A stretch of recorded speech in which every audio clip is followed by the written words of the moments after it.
It's the Fellowship of the Geek Show, a weekly podcast about comics, the comic book industry, and other geek pop culture. Music courtesy of Mandy the Martyr. And now, on with the show!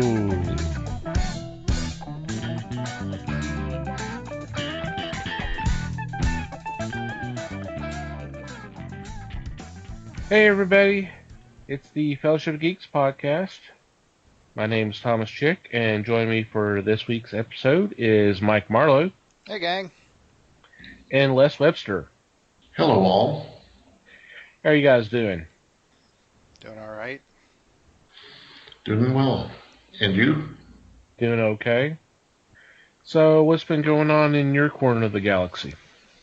So, a few weeks ago, I mentioned that I picked up the William Shatner book about Leonard Nimoy, and I promised a book review. Oh, okay. And I am close enough to done with this thing that I think I can actually talk about it a little bit. I'm not going to go into like nauseating detail, but I like it. It's a nice book. Clearly, they were good friends for a long time. I haven't gotten to the part where I think there was a little bit of a falling out at the end, and I haven't gotten to that part yet, but there was a long stretch where they got along well, and I mean, they were competitive with each other and all that, but they were really good friends. They had obviously, Shatner had a lot of respect for Nimoy as a person, as an actor, as a director. There's a lot of stuff I didn't know about Nimoy as a director that Shatner tells us some stories about, and so that was a lot of fun. And Shatner, being an actor, talks about their relationship from the perspective of acting a lot, and so you kind of learn a lot about both of them as actors throughout this, and it's real. There's some really interesting stuff in there. I recommend it if you're a Trekkie at any level. It is definitely a good read. Sounds good. I got a question. You mentioned that they had a little bit of a falling out. You're not to the point to know what the cause of that was. No, I'm like, I've got it. It's on my Kindle. I think I'm like at 82%. So I hadn't quite gotten that far yet. He's gotten to the point where he's starting to get into photography, which was fairly late in life, but. Oh, Nimoy was big on photography. Oh yeah, I mean, it's basically turned into a career for him. Right. I mean, on like an artistic level. Yeah, he got very into it.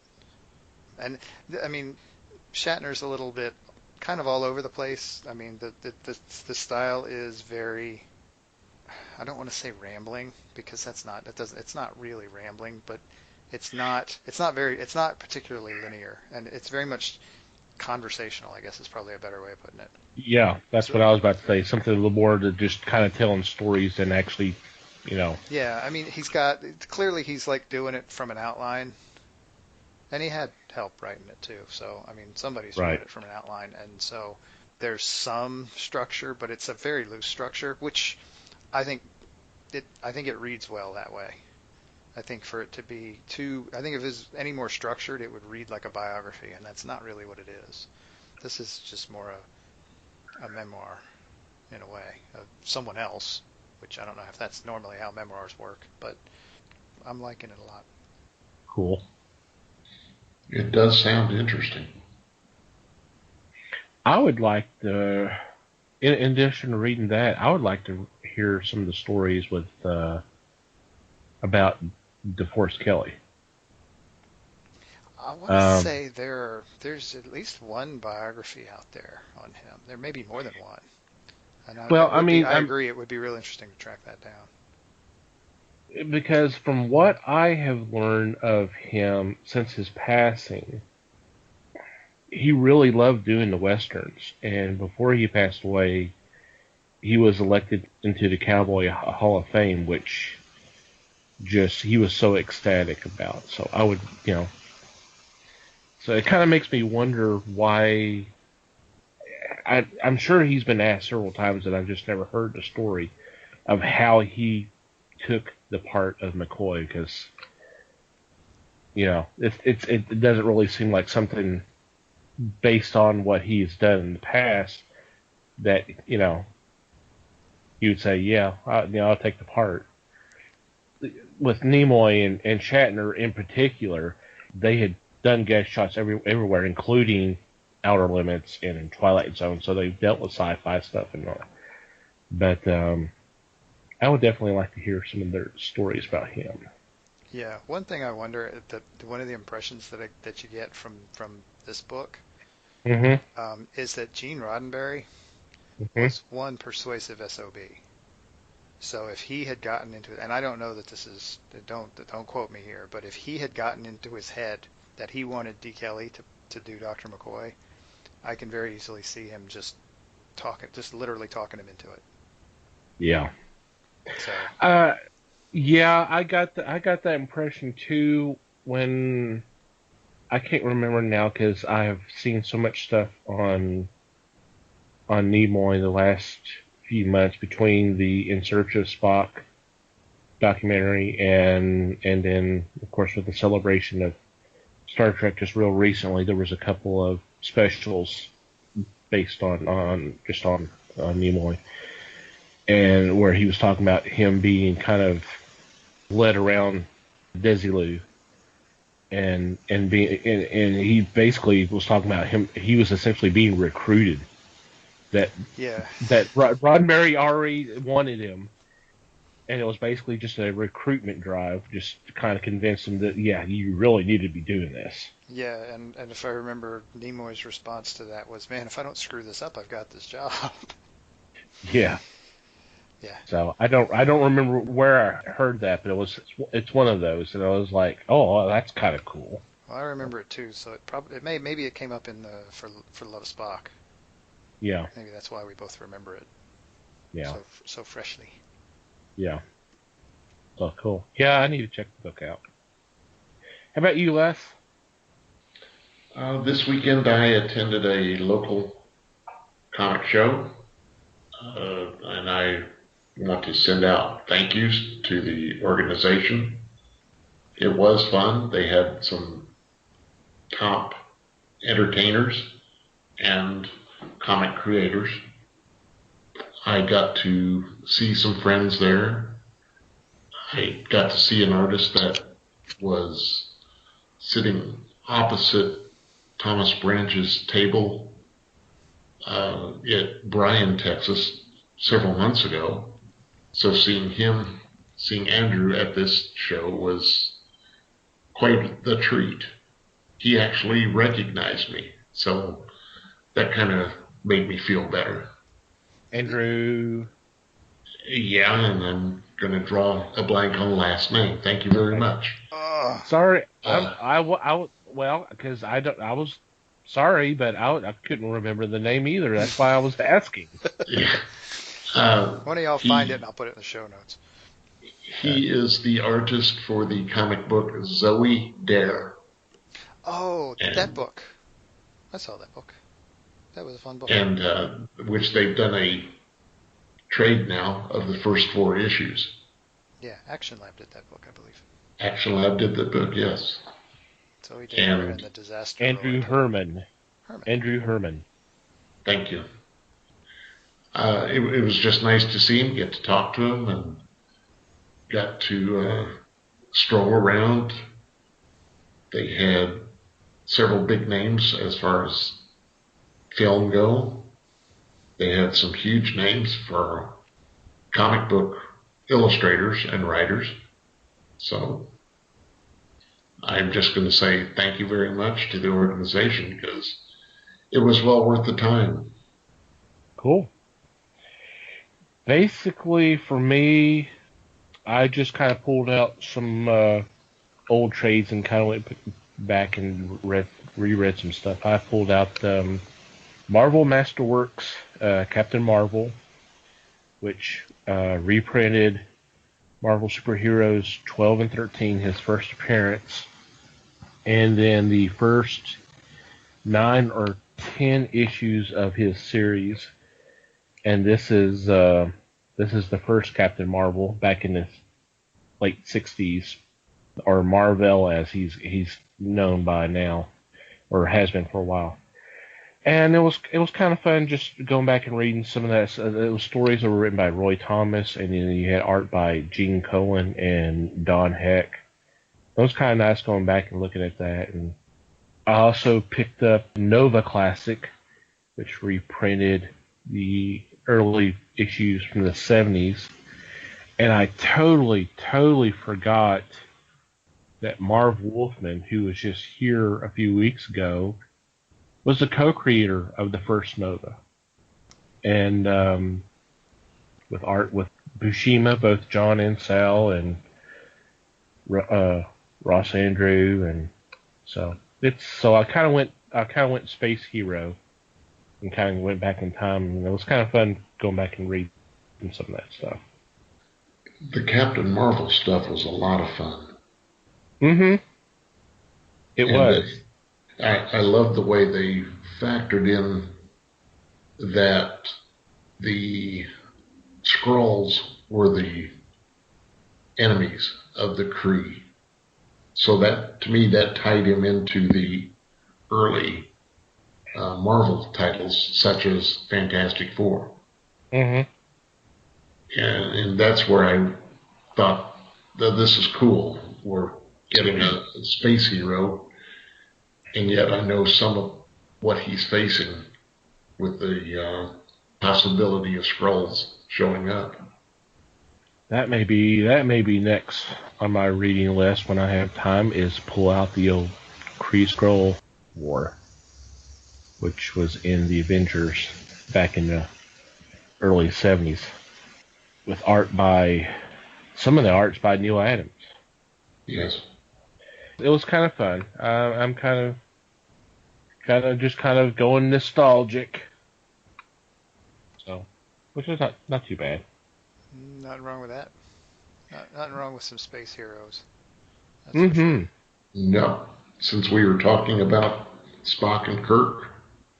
Well, I didn't mean for it to kind of all fit, but it kind of did, didn't it? It kind of did. It kind of did. Alrighty. Nothing wrong with that either. Nope. Before we get into this week's topics, we want to take a couple minutes to thank our sponsors for their support. First off, want to thank Make Mine Indie for supporting Fellowship. If you're not aware of what Make Mine Indie is, it is a digital catalog that lists numerous independent comic titles and publishers. I'm sure you're not familiar with some of them because we weren't until this book came along. If you go to our website, www.thefellowshipofthegeeks.net, and click on our sponsors page, there will be a link there where you can download the winter catalog. And we are, about 4 or 5 weeks from the spring catalog, if I'm not mistaken. Yeah. So it's cool. Winter catalog's about 138 pages. In addition to just synopsis of the titles, there's some preview pages, there's some reviews, there's interviews with the creators. I would highly recommend downloading this and checking it out. You'll find some really cool stuff in there. I also want to thank Things from Another World for supporting the Fellowship.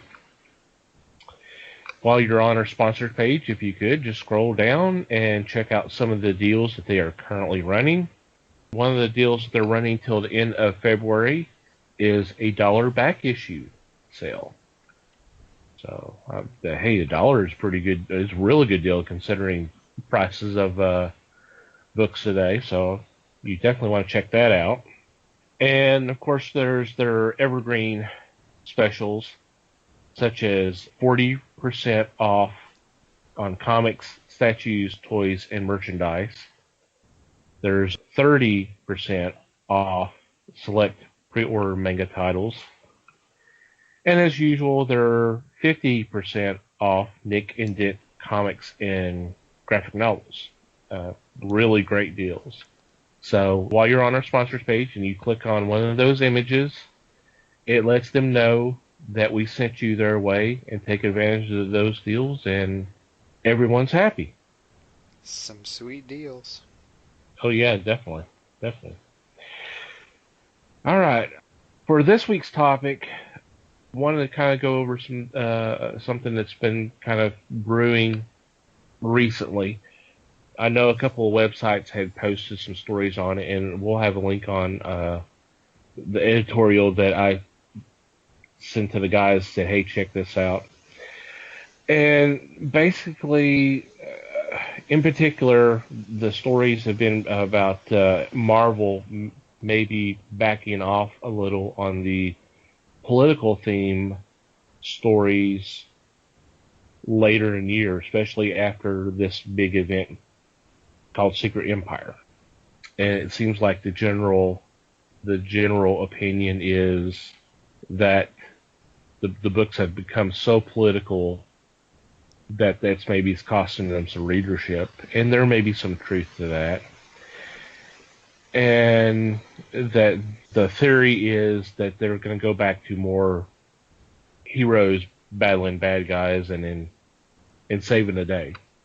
What we think of on superheroes. And I know all of us may be getting a little tired head because it's kind of hard to get away from politics, especially the way things are going these days. But I just wanted to get your guys' opinions of this. So, what do y'all think? Who wants to go first? See, I don't know. I have what may be weird opinions about this. Okay. But, what else is new, right? Um, I don't, if they're really getting negative, if Marvel is really hearing negative feedback from their readers, be that in the form of social media or the bottom line, then yeah, it's smart for them to start steering things in a slightly different direction. And I mean, right now we are in a very, trying to think of a good descriptive word. There's not really a single descriptive word for it. We're in what you could call a hot political um, spot at the moment. Volatile. Uh, yeah, maybe that's a good word. Yeah, Or it's maybe not as drastic as volatile. that I think that depends on who you ask, but yeah, it's just there's some turmoil in the world of politics right now, and because I mean, just for like we keep seem we keep pointedly not saying it. Um, yeah, it's February 2017. Donald Trump's been in office for uh, gosh, is it almost a month now? Close. Yeah, I mean, and things are definitely split. Um, there are a lot of people feel very strongly about a lot of things that most people in a normal political cycle don't talk about that much. They just don't care. But this is a guy who, to be perfectly honest, got elected by promising implicitly and explicitly a different way of doing things. And he's definitely doing things differently from anybody in a while anyway. And a lot of people are reacting to that in very negative and in very positive ways. So right now, a large percentage of news and social media and all of that stuff, I mean, all of the stuff that that's hitting us all the time is political in nature. And so, yeah, there might be a little bit of burnout in that regard. My feeling, though, is that this thing with Marvel has been going on for a lot longer than that. I mean, there was, sure, the whole election cycle was like a year long, but uh, I don't know. I'm not sure I mean, there is some reaction to that, but I don't know that it's entirely that. I think there are other factors at play. And I think Oh, the article we looked at kind of hinted at that. I mean, it wasn't a very long article, but right. yeah, there's more to it than that. It's Oh, just Go ahead. I'm I sorry. think Marvel has that tendency more so than DC. I mean, and honestly, that's really what we're comparing here. Right. And they tend to be slightly, I mean, they may be a little behind, but they're a little more topical. And B, lean they tend to lean towards the flaws a little more than DC. I mean, a lot of the heroes in DC stuff are flawed, but not nearly as much as the Marvel guys are. Marvel people are. And so, I don't know. I mean, for me, I don't personally. I'm not. I actually try to avoid a lot of the politics as much as I can, and just kind of the everyday thing.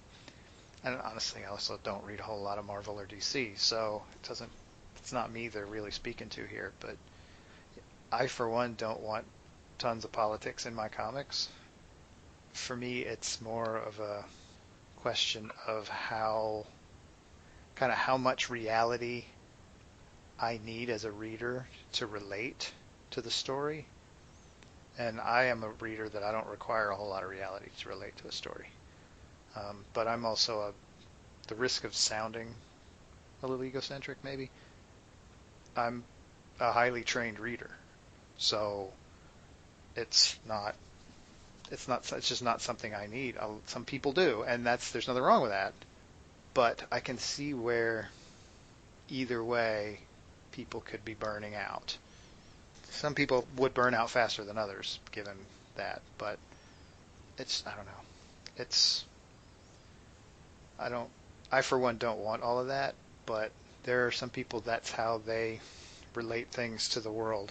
That's how the story works in their head, is it has to relate whether it's a certain way or just a general way. There needs to be some relation so that it makes sense and works for them. And that I can see where some of the political stuff is probably playing hell with a lot of that inside people's heads right now. I agree with you. I don't think the politics is what's causing some of this. I mean, it plays a percentage. I'm not gonna lie. I think the drop in readership, I think, can be for several other reasons. First, let's just do the normal finances. If you can't afford them, you can't buy them.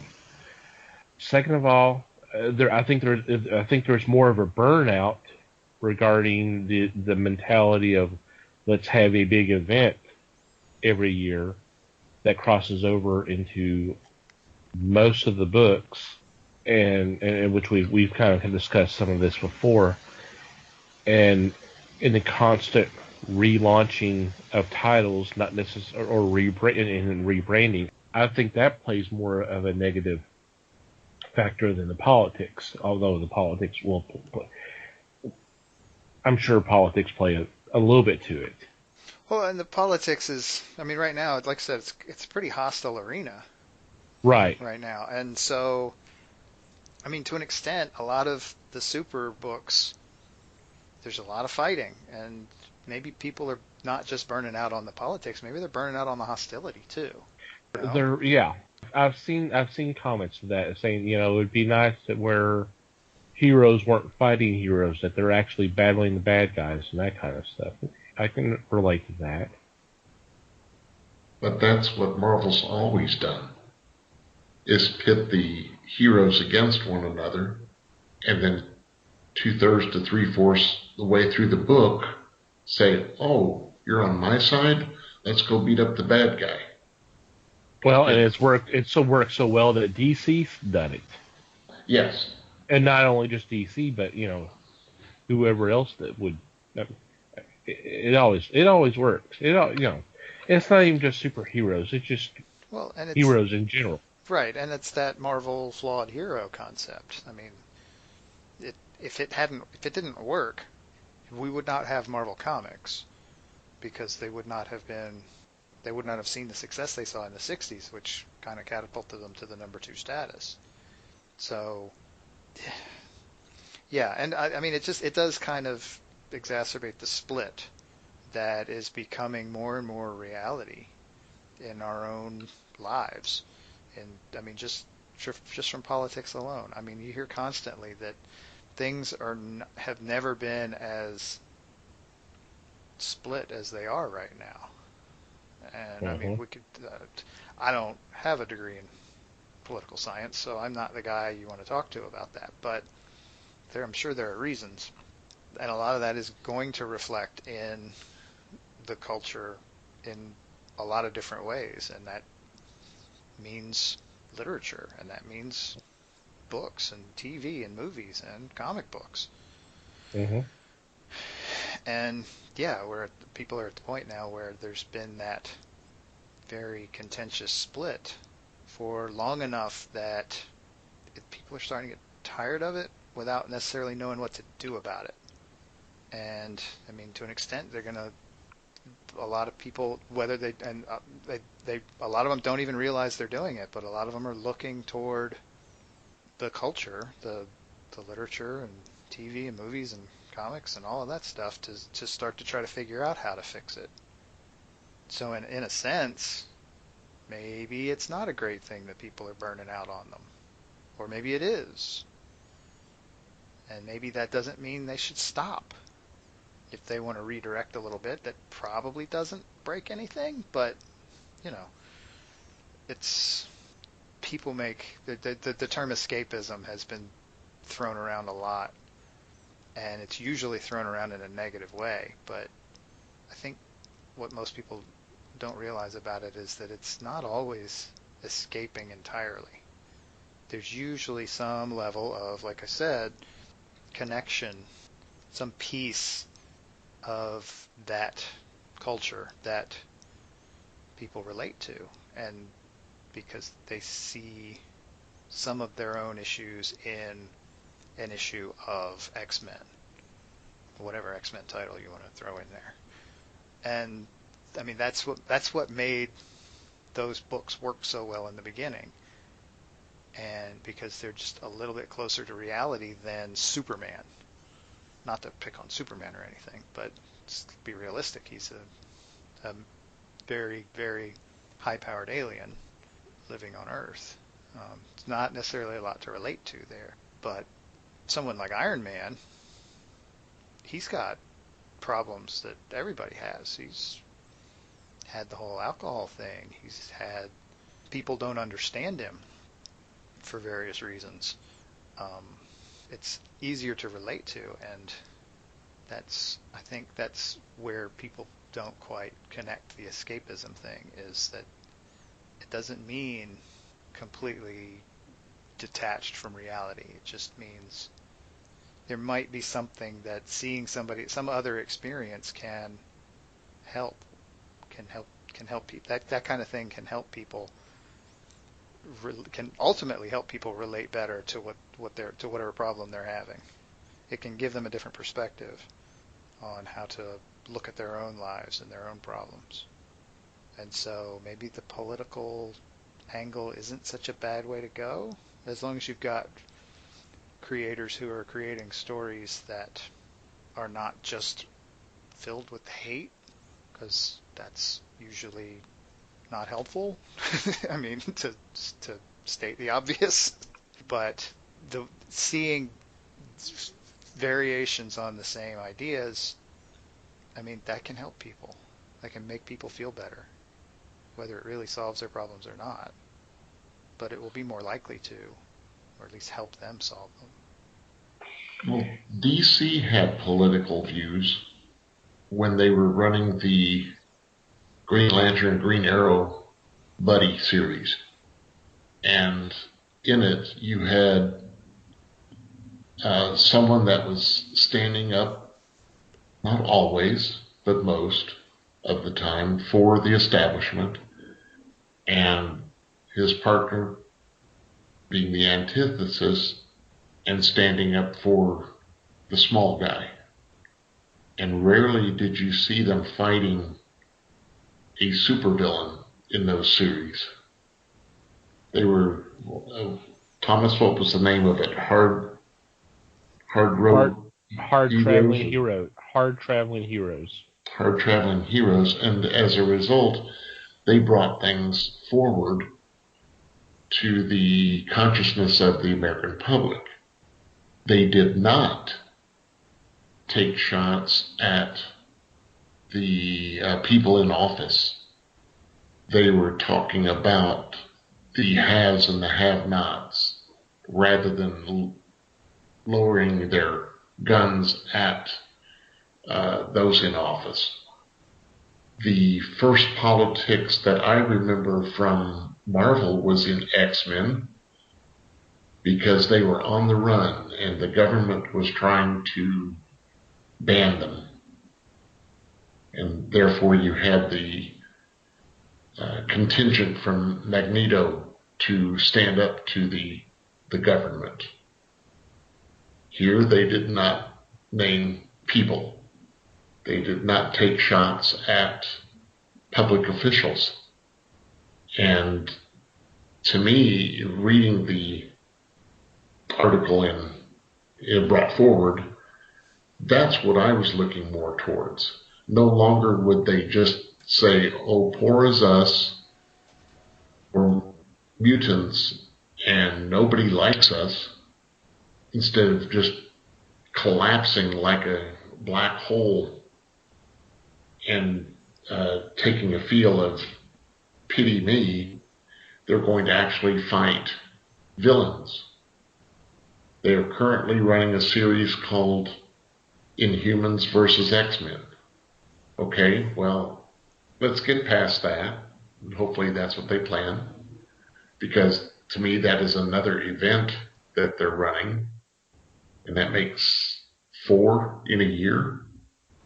So they'll get past that and they'll go back to fighting against Magneto or the Blob or somebody, rather than pick a fight with one another and then not resolve a darn thing. I don't want to see them. I don't want to see any comics taking shots at officials. Yeah, you can bring the faults that you believe for the officials forward, but everybody's brave on the internet. Yeah, anonymity is great, ain't it? So, does this make any sense to you guys? That with the article and them saying, the gentleman saying that they're going to start fighting baddies, perhaps they're going to back to the 60s and early 70s version of some of these characters and say, okay, we're going to let you, for DC, let you fight Dr. Polaris or Felix Faust or something like that, rather than getting so crushed in and be so morbid just about themselves, which to me is a political look. Rather than having a big old movie where you just basically see Batman trying to beat the hell out of Superman. Yeah, okay. But also you've got Captain America, Civil War, which didn't resolve a darn thing. Right. It was just fisticuffs. And yes, you had 2 titles that were the good guys versus the good guys.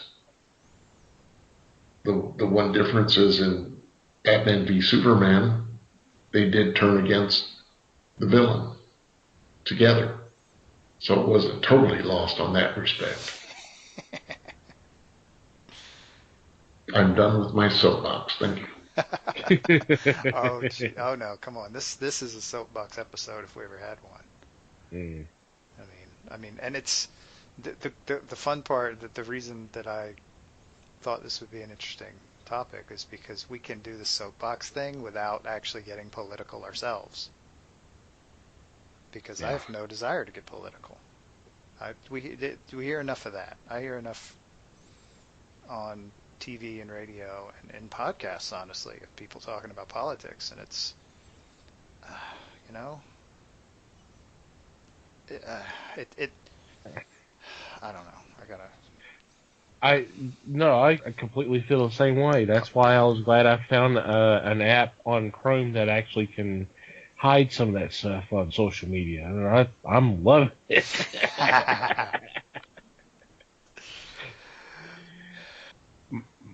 My problem,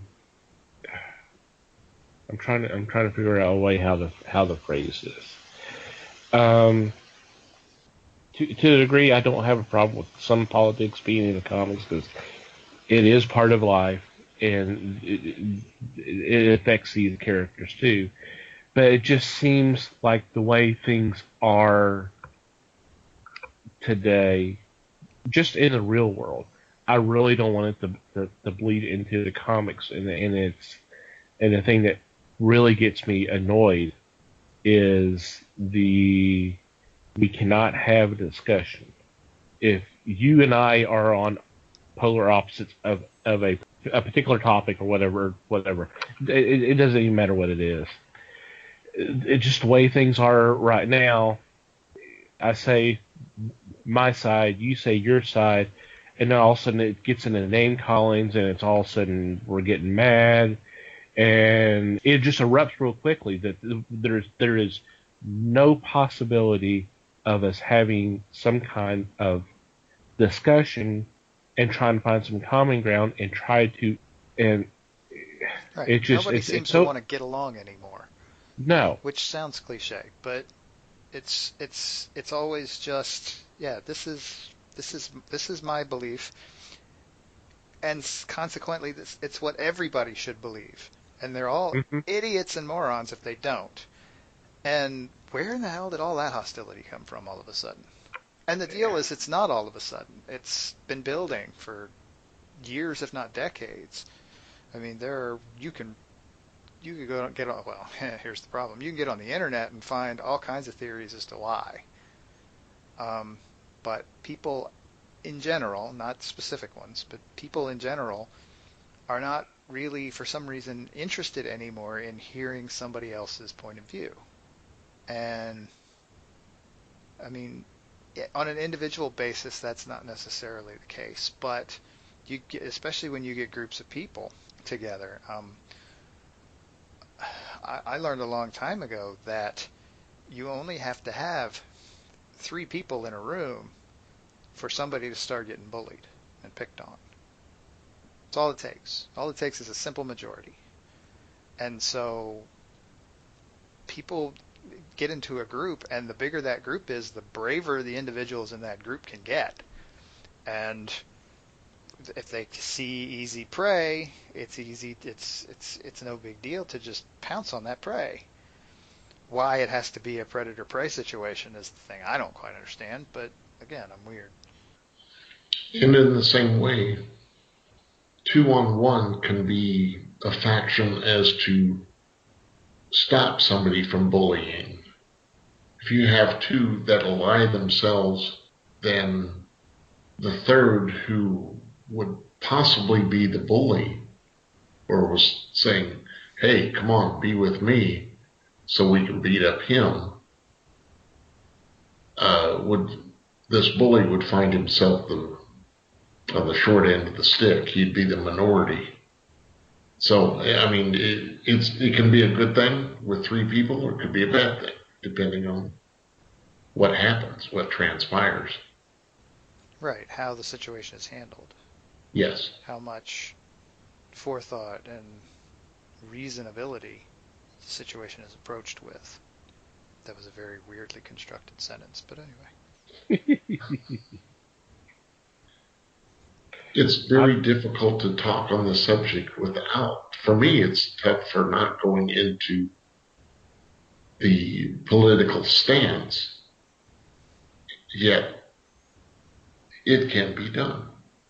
It's difficult to sit in a room and not have somebody bring up politics. And if you've got 5 people in a room, more than likely you're going to have that majority. And like you say, Mike, it's going to be vicious with a bullying tactic. Now, in comics, that doesn't help the the thoughts of the Justice League or the Avengers, because they got so many damn members in each group that I wouldn't probably want to be sitting in there. It's a very big, very powerful group. Yeah. We're capable of great hostility. It's enough to make you Here we nervous. come. Right. It's the powerful. It's the group of people that are in power or have power, and how they choose to address the people who don't matters. And how are they going to do that? How are people in power in real life today choosing to address these other things? It's all. I wonder if the idea that the story is pretty much all about the conflict has been oversold a little bit in the culture. Maybe it's possible to do things without conflict. You know? I don't know. Why can't we all just get along? Because getting along doesn't sell Not to an angry I mob. was going to say newspapers, but who buys newspapers anymore? Mm. It doesn't sell however media is consumed anymore. It doesn't sell. I don't know. Yeah. Um, what that has to do with Marvel and what they're changing, the direction they're wanting to take with their comics. Also not sure, but it's at least not the only factor. And it also doesn't mean that there won't still be good stories. Maybe they're just trying to shake up the stories. Maybe they've decided, this is too easy, or it's so easy that it's not working. We need to make it more complicated. Pulling the politics out might help do that. Who knows? The question is then, if they pull out the politics, how is that going to affect their characters? I don't think they'll pull it out, but I could definitely see a big scale back.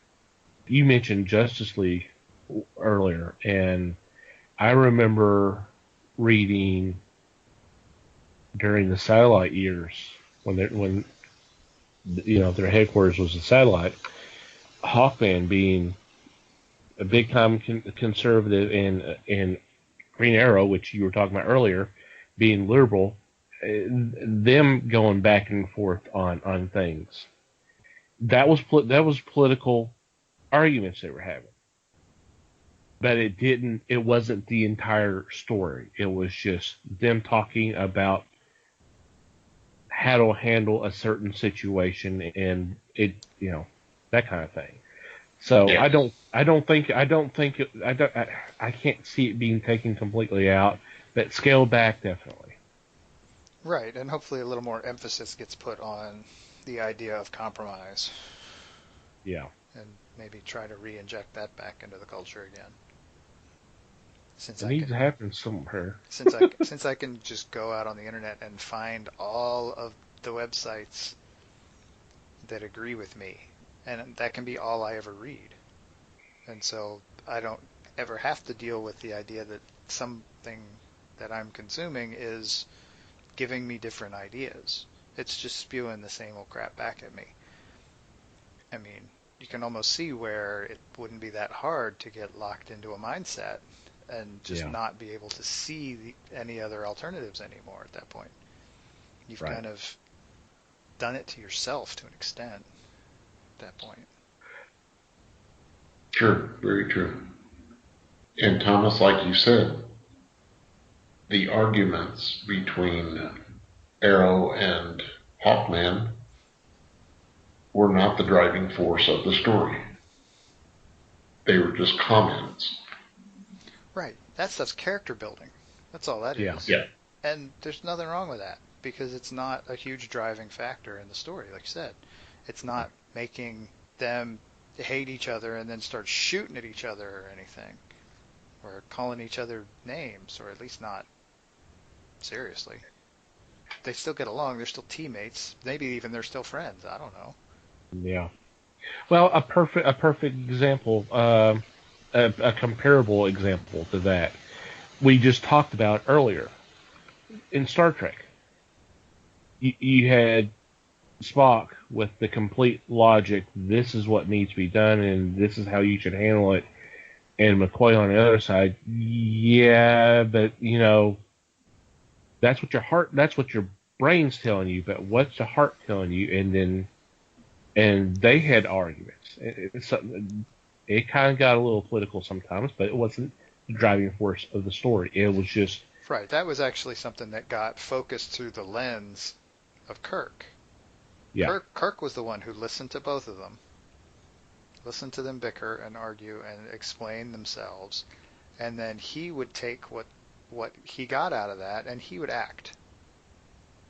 He was the man of action. And so he would process the kind of the both sides of the viewpoint, and he would make a decision based on that and move on and be done and go.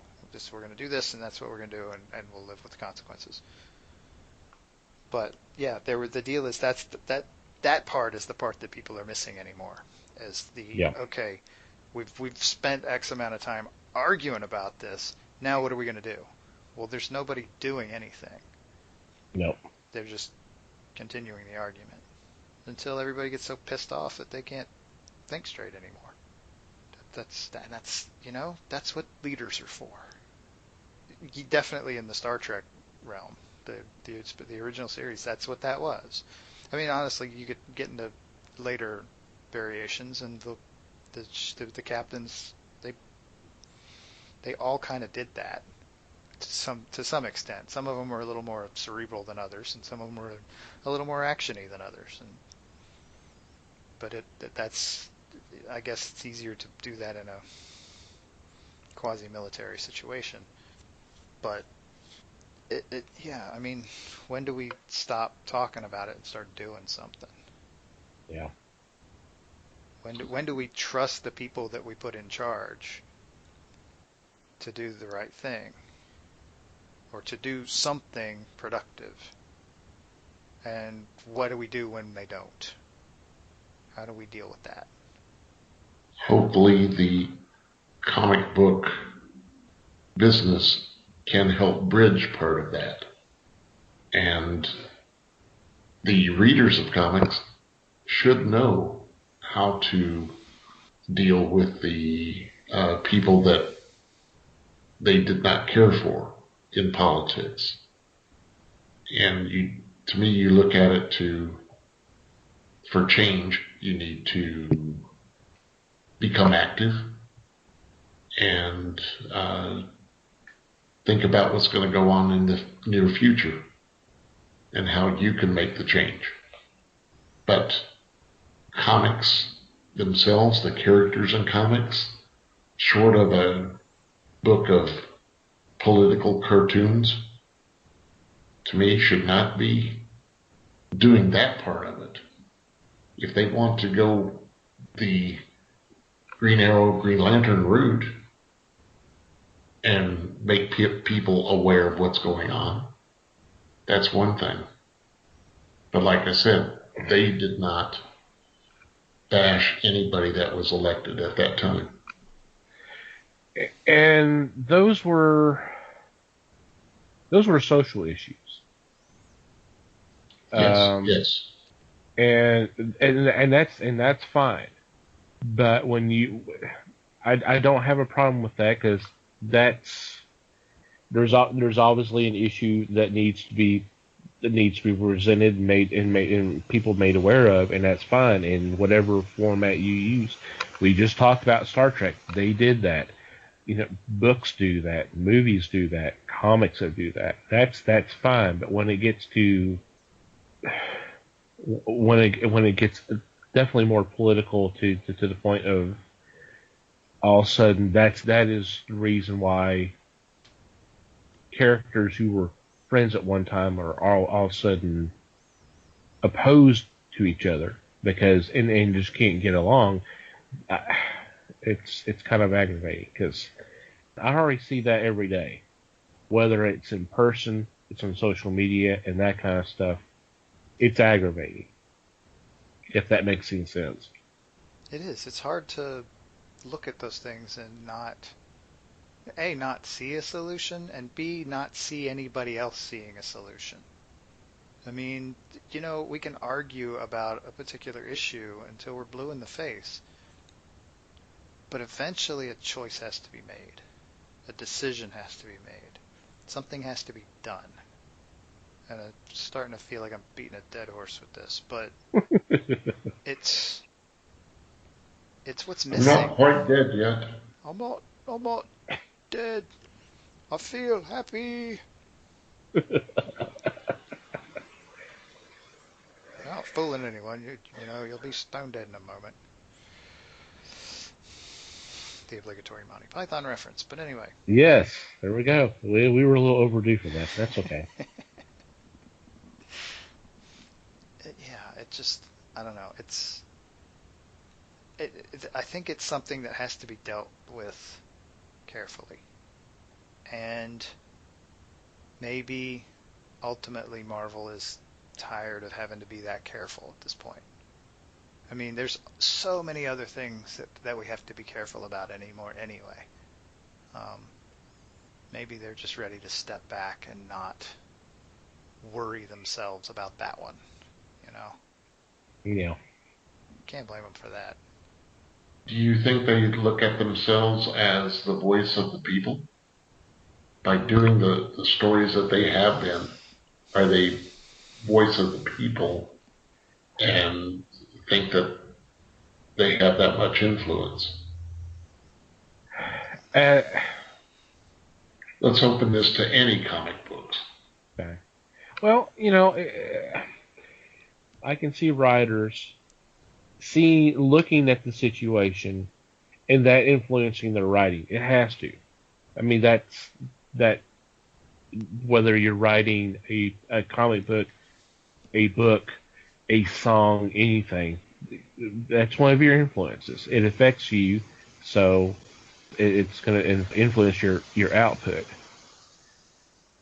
Now, whether they think that they can change people's thinking by doing these stories, I don't know.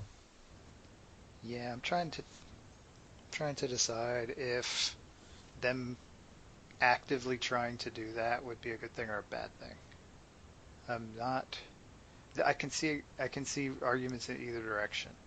I mean, Yeah, whether they see it or not, whether they acknowledge it or not, whether they act on the knowledge or not, they are affecting it somehow, yeah, just to some extent.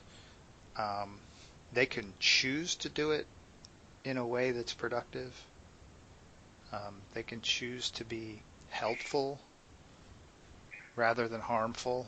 Um, I think at this point in the discussion, I don't want to make any judgments as to what direction that's going, just because that's a slippery slope. But right. I mean, they can decide that. Um, I think a company like Marvel is going to be very, very careful about that. Hmm. I think they're going to opt not to, mainly because if they get, it's a delicate balance. It's hard because you can't, if as soon as you start sounding preachy, you're losing your readers. You're going to lose everything or a lot. Yeah. So that's the danger to doing it consciously. Is that it's hard, really, really hard to not come across as preachy, to not understand that you have an effect on the culture is probably just as dangerous, because then you're just throwing random shit out there all the time and you're not exerting any control over what you're doing. So I hope they're aware of it. Um, as far as whether they're choosing to act directly on it, I think that's a more dangerous call than Marvel wants to make. This may be the point where they're coming up short on it and making sure they don't overstep. Right. And I kind of certainly hope that's their thought. right. They're kind of wanting to rein it back a little bit. They're like, okay, it would be really easy in this environment to step in and start essentially point blank telling people what to do on a political level. Yeah. It would be easy to do that because things are so divided. Um, that doesn't make it a good idea, and I think maybe they realize that. I hope so, anyway. As do I. They also don't want to force themselves to actually pick a side. They don't want to trap themselves into doing that. That would be very dangerous. Yes, because that in itself could drop readership quickly. Yep.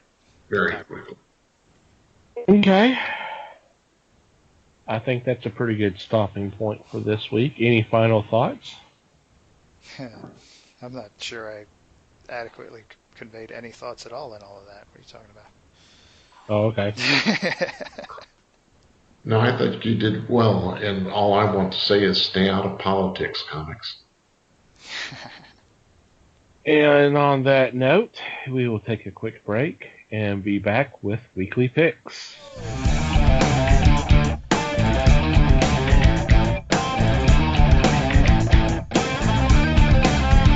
And we're back. It's time for our weekly picks, and leading off is Les. I'm going to start with science fiction. A new comic coming out from IDW Publishing is Cosmic Scoundrels, #1. It's a first of a 5-issue series. This is going to be written by Andy Siriano with artwork by Matt Chapman. You may recognize these two. Andy Siriano had worked on Samurai Jack and Star Wars: The Clone Wars. Matt Chapman is a writer of Gravity Falls and the co-creator of Two More Eggs and Homestar Runner. These are very funny television shows, and they bring it looks like, to this comic book. You've got two bachelors in space, Love Savage and Rochambeau, who on their ship are flying about, and they go job to job and are usually finding themselves on the wrong side of the law. The ship has an AI called Mrs. Billingsley, which I think is kind of funny right there. And Nice. although they try their best, they end up working with alien crooks or black market baby schemes, space sickness-inducing drugs, things like this. So this is going to be very funny, and it's going to be one of those that you're going to go, I don't know what's going on, but I want the next issue. So this is coming out, and I'm making sure I get my copy. That does sound like a lot of fun. Yeah, it does, definitely. Alrighty, cool. I'm up next, and I have a couple of collections this week. And the first one really piqued my interest because it's not one that you see all that often. It's from Dark Horse, and it's part of their EC archives. And why this one got me, because if you know anything about EC, it's usually horror or mystery or thrillers, those kind of things, or sci-fi. This is called EC Archives Valor, and it's actually part of their kind of Middle Ages collection. It's actually a book. There was actually a series called Valor, and this collects issues 1 through 5. I don't know how many issues there were in there, but it includes art from Wally Wood, Al Williamson, Joe Orlando, and a few others. And like I said, it's very rare that you see a collection of something like this and from so long ago. So that's definitely got my interest. Yep, sounds cool. It is cool. Alrighty, Mikey.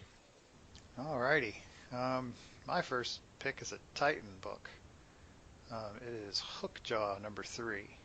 This is, I believe, a 5-issue series, so we're right in the middle. And this is the story of a group of marine scientists on a boat off the coast of Africa, studying a pack of sharks. And of course, they're a boat off the coast of Africa, so the pirates show up pretty early on. And then there's like a daring rescue by a military group, and during all of this time, they're kind of learning quite a bit about these sharks and like their social skills and how the pack, they're learning about how the pack works together, and it's very it's kind of heavy on like I said, the marine science, which I always think is cool, but I get into the science bits quite a bit. But it's a lot of high drama because you're like in the middle of this hostile African pirate situation, and it's been a lot of fun. It's written by Simon Spurrier, drawn by Connor Boyle, so I like it. Yeah, I meant to check that out. I'm a little behind on that series, obviously, but it's Spurrier, so it's going to be pretty good. That Mm-hmm. sounds like it. So, Les, next. Next, I'm going to recommend a jumping on point for the series Rough Riders. Rough Riders, Riders of the Storm, #1 is coming out. And once again, Adam Glass and Pat Olliffe are bringing the characters through Aftershock Comics, bringing them to the forefront. This is going to happen 3 years after the first series had completed. And in this, the President of the United States, William McKinley, was assassinated, and hence Theodore Roosevelt, who was the vice president at that time, became commander-in-chief. Now, the whole plot of the story is that Roosevelt believes that the assassin is part of a conspiracy. So that's where it's going to lead. You're going to have the characters travel the world attempting to defeat the big kahuna of this conspiracy. So rather than just the contained story that they had in the first, this one I think is going to be more fun with the expansion and the return of majority of the characters from the first series. Cool. Interesting. Very nice. I can't think of a better subject of a comic book adventure than Teddy Roosevelt. Woohoo! If you get a chance to read the first one, which has been collected now, it's well worth the time. It's a lot of action, but you've got some oddities in there, some scientific oddities. It almost leans toward science fiction. Neat. Yeah. I'm up next, and for my second pick, as I said earlier, I went collections this week. This one's from Heavy Metal, and it's the first volume, which sounds good. That means we'll have a volume 2 at some point. Doorman, was written by Elliot Rahal and with art by Kendall Good. And the premise of this book is Henry Waters is he's a doorman, and he's a doorman that actually leads to different parts of the galaxy, if I remember correctly. And he's on his last day before he retires. And then all of a sudden, all hell breaks loose with an assassination, and he gets involved in all that. And it's really a fun, crazy story. But the thing is not only does this reprint the entire story arc, But it also has 14 pages of bonus material, which would be cool to see. So it was fun. I enjoyed it. I really did. Yep, me too. Same here. Mikey, you're up again. Now that we've got a unanimous one, now I get to pick one. Okay, so my second pick is a Dark Horse book. It is Conan the Slayer, number 7. This is the start of a new arc for the series, so good jumping on point. And the first arc in the series was, I thought it was a really well handled Conan story. It actually was it puts you inside his head a little bit more than maybe you'd normally think in a Conan story, but it worked. It worked really well. And this is, for me, not surprising because it's written by Cullen Bunn. But um, so, new Conan story written by Cullen Bunn. How can you pass that up in the art? Sergio Davila does a really nice job with the art. It's beautiful stuff. Yeah, you can't go wrong with Cullen. Everything he writes is cool. It's entertaining, and him having a chance to actually write Conan is awesome. Les, I believe you had an honorable mention. I do have an honorable mention. A deluxe edition is coming out, and in this deluxe edition, you have a 4-issue miniseries featuring Superman, Batman, Orion, and Darkseid, plus so many more. This is Cosmic Odyssey, written by Jim Starlin, art by Carlos Garzon, and covers by Mike Mignola.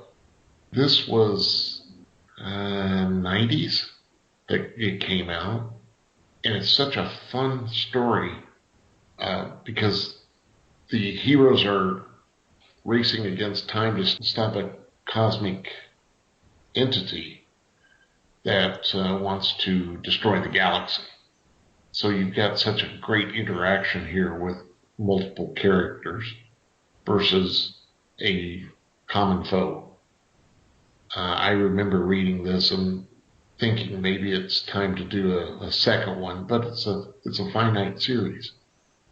So it's not going to be one that you can really expand on. Yet I think I saw some of the repercussions from this book in other titles where they not necessarily just stated outright, but it was referred to in other books on the shelf.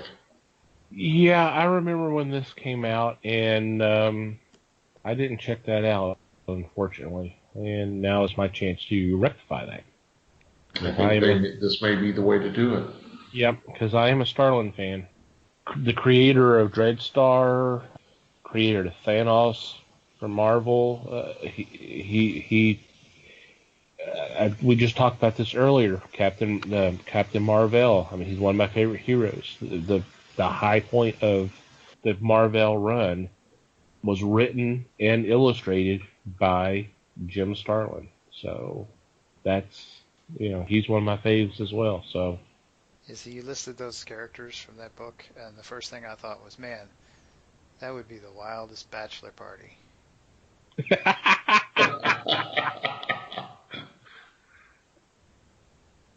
It could happen. There's your sequel right there. There you go. Put money in the bank right there. And these 4 guys live in an apartment all together. We'll find out. Stay tuned. Alrighty. Let's go ahead and get into our shout-outs for the week. First off, I want to thank Manny the Martyr for the awesome music that we use for our podcast. Great group of guys, great musicians. If you get a chance, there'll be a link in the show notes, or you can go to our website, www.thefellowshipofthegeeks.net. Go to our podcast page, and there will be their logo. You can click on there, and that'll take you to their page. Thank you, guys. We also want to thank Potter and Family on Twitter, #Potter and Family. Awesome group of fellow podcasters who organized to basically boost everybody else's podcast. They've been kind enough to spread the word of the fellowship, and Mikey and I have done our best to return the love. So thank you guys. If there's a particular podcast you're interested in hearing, some kind of subject that you want to know, hey, is there a podcast on that? Tell you what, go to Twitter. You don't have to necessarily have an account. Just go to Twitter. Do a search, hashtag Potter and Family as one complete word. And you'll thousands of different podcasts by some really cool people. You'll find something. You'll definitely find something, and you won't regret checking it out. And of course, you, dear listener, thank you for downloading this episode and previous episodes. Thank you for listening. We always appreciate your support. We're always open for your suggestions and comments and feedback. If you got a question, please let us know. The best way to contact us would be either go to our website, www.thefellowshipofthegeeks.net. Go to our About Us page, and there's a form there you can fill out. You can also just shoot us an email at thefellowshipofthegeeks.net, and we'll get back to you as soon as we can. And of course, you can contact us through social media if you can get through all the politics. We are on Facebook, Fellowship of the Geeks, and obviously we are also on Twitter at Fellowship Geeks. Feel free to follow us on both platforms. Mikey has his own personal Twitter account at Mikey Geek, and I have one as well at TomTCGeek. Feel free to follow us and just say, hey, I like the show. Just figure to give you a follow. Of course, we'll just say, hey, appreciate it. Thank you for following us. Do we have a question of the week, or are we just going to We are asking for questions for a future episode of just us answering your questions. So, if you have a question you'd like to shoot our way, you want us to answer, please do so. But do we have a question this week, or are we just going to leave it? Well, let's go with which comic book heroes or villains, because who knows what kind of things you're interested in, would you invite to a bachelor or bachelorette party? There you go. That works. Wow. And of course, as I just said, we are open for questions for a future episode. So please feel free to send us something, and we may use it. And if we do, we'll do a shout out to you saying, "Hey, thank you for the question, and here's our answers." And while you're downloading our episodes, whether it's through iTunes, Google Play, Stitcher, or listening to us on YouTube, please take a couple of minutes to rate us, whether it's through the thumbs up, thumbs down, or star system, whatever they use. And if you have an extra couple of minutes, if you could please write a review, that would be greatly appreciated. Mm-hmm. They love that sort of stuff. Mm-hmm. Did I miss anything? I do not think you missed anything. Cool. So, any final thoughts before we wrap things up this week? No, just thanks, everybody. I say that too. Thank you, everybody. Thank you for listening, everybody. We do greatly appreciate it, and we love you guys. Until next time, read more comics and support your local stores.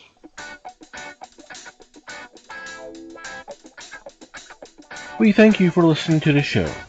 Comments, suggestions, and questions can be sent to email at thefellowshipofthegeeks.net. You can follow us on Facebook at The Fellowship of the Geeks and on Twitter at Fellowship Geeks. Until next time,